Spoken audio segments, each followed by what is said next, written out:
Assalamualaikum warahmatullahi wabarakatuh. Nama saya Karina Mardiana dari kelas 2AD3 Akuntansi dengan NIM 2201072054. Di sini saya akan menyampaikan materi tentang operational credit. Yang pertama yaitu pengertian kredit sendiri. Kredit itu berasal dari kata Italia atau credit yang artinya kepercayaan. Yang dimaksud di sini yaitu kepercayaan dari kreditor bahwa debiturnya akan mengembalikan pinjaman beserta bunganya sesuai dengan perjanjian kedua belah pihak.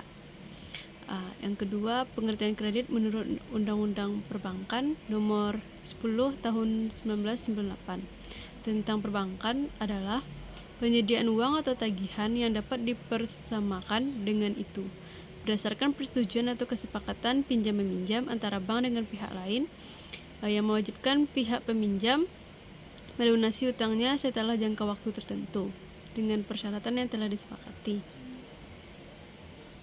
serta pemberian bunganya. Yang kedua yaitu tujuan kredit. Adapun tujuan kredit menurut penggunanya adalah yang pertama yaitu kredit konsumtif, yaitu kredit yang digunakan untuk pembelian barang-barang atau jasa-jasa untuk memberikan kepuasan kebutuhan manusia secara langsung. Yang kedua yaitu kredit produktif, yaitu kredit yang dipergunakan untuk tujuan produktif seperti yang dapat menyebabkan meningkatkan manfaat, baik manfaat bentuk, tempat, waktu ataupun manfaat kepemilikan.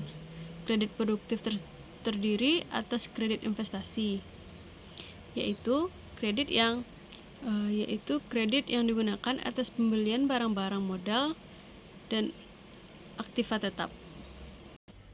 Kredit modal kerja yang selanjutnya yaitu kredit modal kerja, yaitu kredit yang digunakan untuk perbelanjaan modal lancar yang habis dalam waktu tertentu.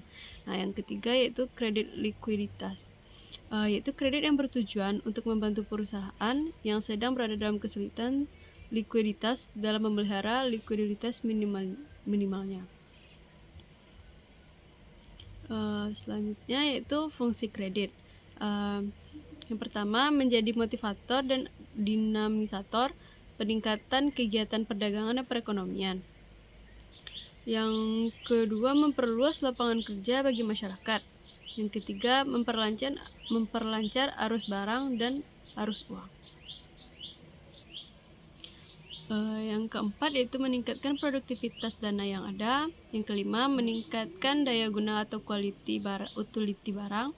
Yang keenam yaitu meningkatkan kegairahan berusaha masyarakat. Yang ketujuh, memperbesar modal kerja perusahaan. Yang kedelapan, meningkatkan income per kapita atau IPC masyarakat. Yang kesembilan, mengubah cara berpikir atau bertindak masyarakat untuk lebih ekonomis. Yang selanjutnya yaitu unsur-unsur kredit. Yang pertama yaitu kreditor, merupakan pihak yang memberikan kredit atau pinjaman kepada pihak lain yang mendapat pinjaman. Sedang yang kedua yaitu debitur, merupakan pihak yang membutuhkan dana atau pihak yang mendapat pinjaman dari pihak lain. Yang ketiga yaitu kepercayaan, suatu keyakinan pemberian kredit bahwa kredit yang diberikan baik berupa uang, barang atau jasa akan benar-benar diterima kembali di masa tertentu, di masa dating. Yang keempat yaitu kesepakatan, yang kelima yaitu jangka waktu, yang keenam risiko, yang ketujuh balas jasa.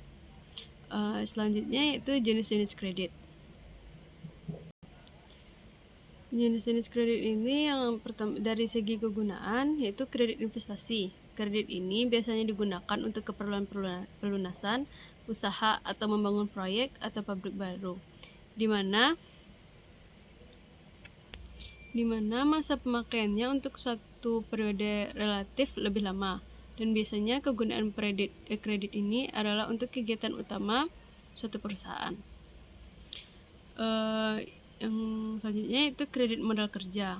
Kredit ini digunakan untuk keperluan meningkatkan produksi dan operasionalnya.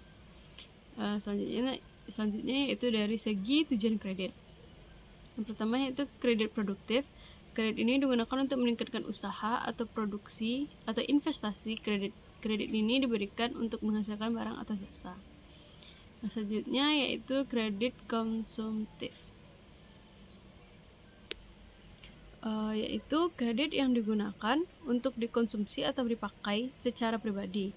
Kredit ini diberikan kepada nasabahnya, dipergunakan untuk membiayai barang-barang konsumtif. Contohnya itu kartu kredit, kredit perusahaan, kredit mobil, dan kredit multiguna. Selanjutnya yaitu kredit perdagangan. Kredit yang digunakan untuk kegiatan perdagangan dan biasanya untuk membeli barang dagang yang pembayarannya diharapkan dari hasil penjualan barang dagangan tersebut.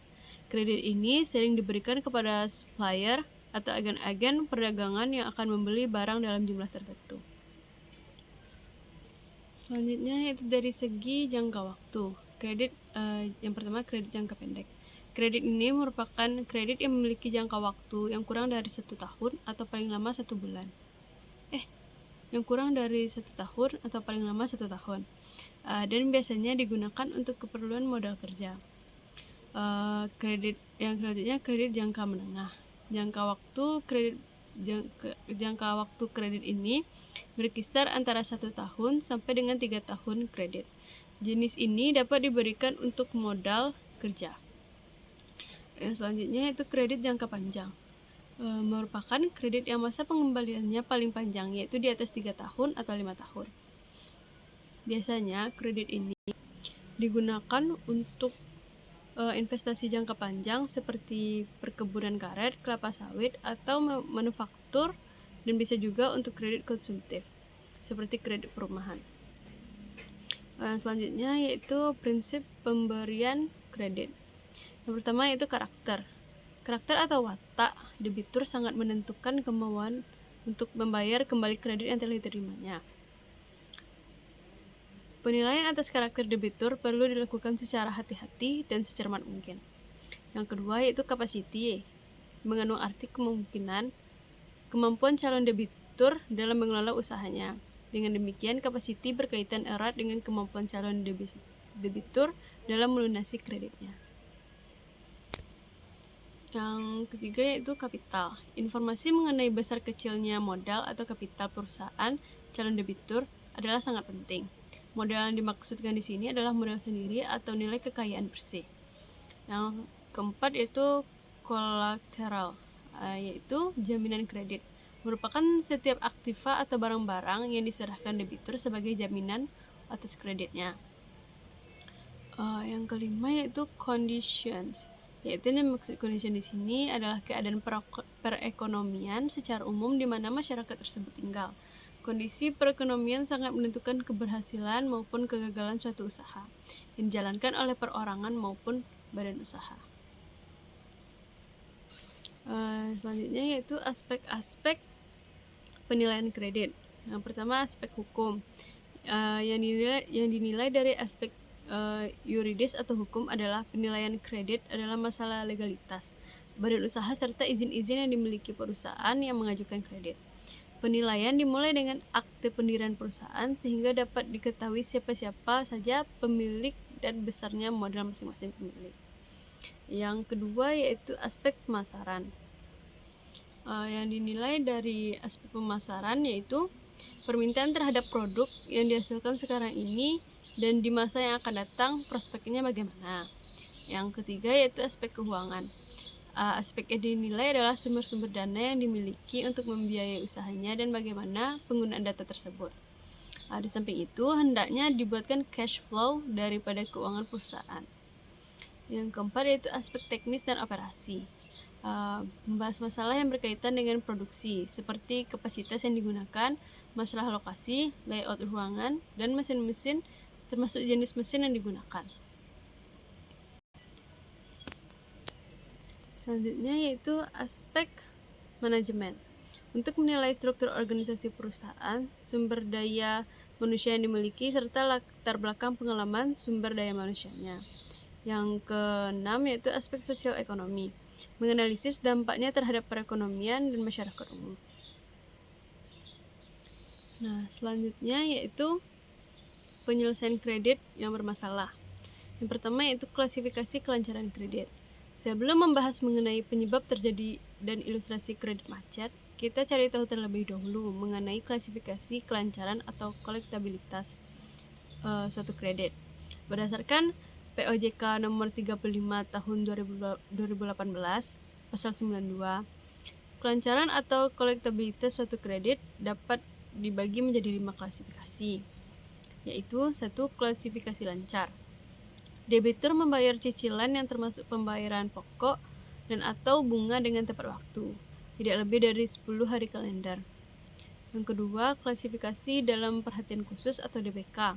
Debitur yang cicilannya termasuk pembayaran pokok dan atau bunga mengalami keterlambatan pembayaran di atas 10 hari tetapi tidak lebih dari 90 hari. Yang ketiga, klasifikasi kurang lancar, yaitu debitur yang cicilannya termasuk pembayaran pokok, dana atau bunga mengalami keterlambatan pembayaran di atas 90 hari tetapi tidak lebih dari 120 hari. Yang keempat, klasifikasi diragukan, yaitu debitur yang cicilannya termasuk pembayaran pokok dan atau bunga mengalami keterlambatan pembayaran di atas 120 hari tetapi tidak lebih dari 180 hari. Yang kelima yaitu klasifikasi macet. Debitur yang cicilannya termasuk pembayaran pokok dan atau bunga mengalami keterlambatan pembayaran di atas 180 hari. Yang kedua yaitu penyebab kredit macet. Yang pertama yaitu perencana keuangan yang kurang baik oleh debitur. Sebelum dilakukan approval, lembaga keuangan melakukan kelayakan pengajuan kredit termasuk di dalamnya analisa debit service ratio yang digunakan untuk mengetahui rasio yang digunakan untuk mengetahui seberapa besar hutang calon debitur dibandingkan dengan penghasilannya. Namun dalam proses setelah mendapatkan approval, terkadang debitur mengalami kondisi yang berada di luar kendalinya atau kurang dapat mengelola keuangan secara baik, sehingga berpotensi menimbulkan kredit macet. Berbicara mengenai perencanaan keuangan, langkah baiknya debitur dapat menganalisa kebutuhan dalam meminjam yang disesuaikan dengan kemampuan pembayarannya. Jangan memaksakan untuk meminjam dengan plafon terlalu besar, namun kebutuhan sesungguhnya hanya seberapa persennya saja dari plafon yang diajukan. Semisal Anda membutuhkan dana sebesar 70 juta untuk biaya renovasi rumah, usahakan meminjam pada kisaran nominal tersebut saja, tidak jauh dari yang dibutuhkan. Yang selanjutnya yaitu hutang untuk kebutuhan konsumtif. Kebutuhan konsumtif pada kali ini memiliki artian berhutang untuk memenuhi gengsi semata, yang sebenarnya tidak termasuk ke dalam prioritas keuangan. Memang kebutuhan setiap individu berbeda-beda, namun ada baiknya berhutang atau yang mengajukan pinjaman untuk tujuan yang produktif seperti investasi atau keperluan modal usaha. Melalui hutang produktif, debitur akan memiliki kemungkinan mendapatkan profit dari kegiatan bisnisnya yang didapat oleh nasabahnya. Jika debitur telah membayarkan cicilannya lebih dari tenggat waktu yang ditentukan, maka akan dikenakan biaya denda besarnya tergantung dari kebijakan masing-masing lembaga keuangan. Yang ketiga yaitu dampak kredit macet. Seperti yang telah dijelaskan di atas, dampak dari kredit macet tidak lain berujung dari performa negatif bagi debitur. Dampak yang dapat ditimbulkan antara lain yaitu yang pertama, kesulitan mendapatkan pinjaman dari lembaga keuangan lain. Lembaga keuangan diantaranya yaitu perusahaan pembiayaan akan selalu mengecek riwayat kredit calon debitur apakah layak untuk dibiayai atau tidak. Jika calon debitur memiliki kolektabilitas kredit dalam perhatian khusus atau DPK, mungkin masih berkesempatan untuk mendapatkan pinjaman. Namun itu pun harus terpenuhi dengan syarat-syarat tertentu. Belajar dari kasus di atas, selalu upayakan membayar hutang tepat waktu. Selanjutnya yaitu dari sisi perusahaan, semakin besar kredit macet atau non-performing loan juga mempengaruhi performa perusahaan loh. Bagi perusahaan pembiayaan atau startup yang bergerak pada pinjaman online, contohnya NPL sebesar 5%, sudah tergolong cukup besar. Jika persentase tersebut tidak terjaga atau bahkan melebihi dari angka tersebut, perusahaan akan kesulitan dalam mendapatkan pandangan dari kreditur seperti bank atau pihak lainnya. Karena kembali lagi, kreditur kurang dapat mempercayai dana investasi tersebut akan dikelola secara maksimal oleh debitur. Selanjutnya yaitu denda dan bunga yang lebih tinggi. Sebagai bentuk disiplinitas, lembaga keuangan akan mengenakan denda bagi debitur yang telah membayar cicilan dalam tenggat waktu yang telah ditentukan. Selanjutnya yaitu kesulitan mendapatkan persetujuan KPR. Selain kesulitan mendapatkan pinjaman, dampak kredit macet lainnya yaitu debitur akan kesulitan dalam mengajukan KPR oleh pihak bank. Dengan nominal KPR yang terbilang cukup tinggi dan memiliki tenor yang panjang, calon debitur dengan riwayat kredit yang kurang baik memiliki kemungkinan gagal bayar yang lebih besar dibandingkan dengan mereka yang memiliki riwayat kredit lancar. Selanjutnya itu cara mengatasi kredit macet. Dengan penjadwal kembali atau rescheduling. Rescheduling ini langkah pertamanya yang dapat dilakukan debitur untuk meringankan kredit macet adalah dengan cara melakukan penjadwalan kembali dengan kondisi di mana kreditur memberi perpanjangan tenor kepada debitur. Penyesuaian panjang tenor juga disesuaikan dengan kemampuan bayar debitur. Semakin panjang tenor harapannya, akan semakin kecil jumlah angsuran yang dibayar setiap bulannya. Selanjutnya sebagai contoh, debitur yang tenor pembiayaan awal adalah 2 tahun, namun debitur tersebut mengalami hambatan pembayaran karena dampak pengurangan gaji oleh perusahaan saat pandemi COVID-19. Setelah pengajuan rescheduling ini kepada pihak kreditur akan mendapatkan persetujuan, maka tenor pembiayaan menjadi 3 bulan. Yang selanjutnya itu persyaratan kembali atau restructuring. Cara kedua yang dilakukan kredit macet yaitu debitur kredit macet yaitu dengan mengajukan persyaratan kembali atau restructuring. Ini persyaratan kembali atau restructuring ini adalah kondisi di mana kreditur dapat merubah jadwal pembayaran, jangka waktu, serta persyaratan lainnya dengan syarat tidak merubah maksimum plafon kredit. Selanjutnya yaitu penataan kembali atau reconditioning. Cara ini yaitu dengan mengajukan penataan kembali. Dalam kondisi ini, kreditur dapat memberikan relaksasi kredit dengan cara mengubah tunggakan menjadi pokok kredit baru, sehingga penjadwalan dan persyaratan kembali dengan persyaratan kembali. Selain itu, kreditur juga menurunkan suku bunga yang dibebankan kepada debitur. Bahkan, jika debitur sudah dianggap tidak dapat membayar hutangnya lagi, setelah berbagai upaya yang dilakukan, kreditur dapat mempertimbangkan untuk tidak membebankan suku bunga, sehingga debitur yang mengalami kredit macet hanya akan membayar sisa pokok hutangnya saja. Hanya itu yang dapat saya sampaikan. Kalau ada yang kurang mohon dimaafkan. Assalamualaikum warahmatullahi wabarakatuh.